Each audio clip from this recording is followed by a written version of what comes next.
Tonight, an 11-member task force is telling President Obama how police departments across the country must change. He asked for the recommendations after the shooting death of Michael Brown in Ferguson, Missouri, and the choking death of Eric Garner in New York. The task force on 21st century policing offered a wide range of suggestions on training and deadly force, but most of the recommendations boil down to one thing: trust. Fox 28 News reporter Matt Hamill here now with reaction from here in the corridor. Yes, Scott and Tiffany, there's some 18,000 law enforcement agencies all across the country, and what this task force is saying is that in some of those towns, people simply do not trust the police department. It's what community leaders here say they have been working very hard to change.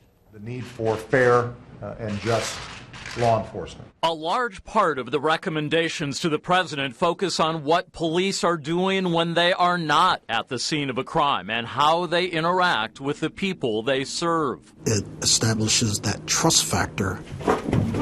Cedar Rapids Police Chief Wayne Jerman agrees this Citizens Academy that allows people to learn about police work, moving more officers into neighborhoods and schools, and even coffee with a cop chats started long before Ferguson to build relationships. Most importantly, it helps us prevent crimes. We much more rather be proactive and prevent an incident from occurring than need to investigate the incident. But during demonstrations late last year, hundreds of people in Iowa City and Waterloo expressed anger over police conduct and racial profiling. The community wants to be policed in a very different way. Diversity Focus Executive Director Chad Simmons says most of that outrage was not directed at local officers, but he says some very positive discussions are happening right now.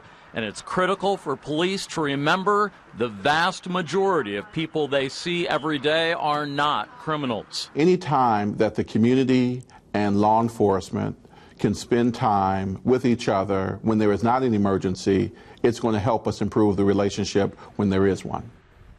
Chief Jerman says the next Citizens Police Academy begins this month later on, and he encourages people to sign up. Also, as early as tomorrow, Diversity Focus will announce plans for a new effort to build partnerships between teenagers and police in the corridor. Matt Hamill, Fox 28 News.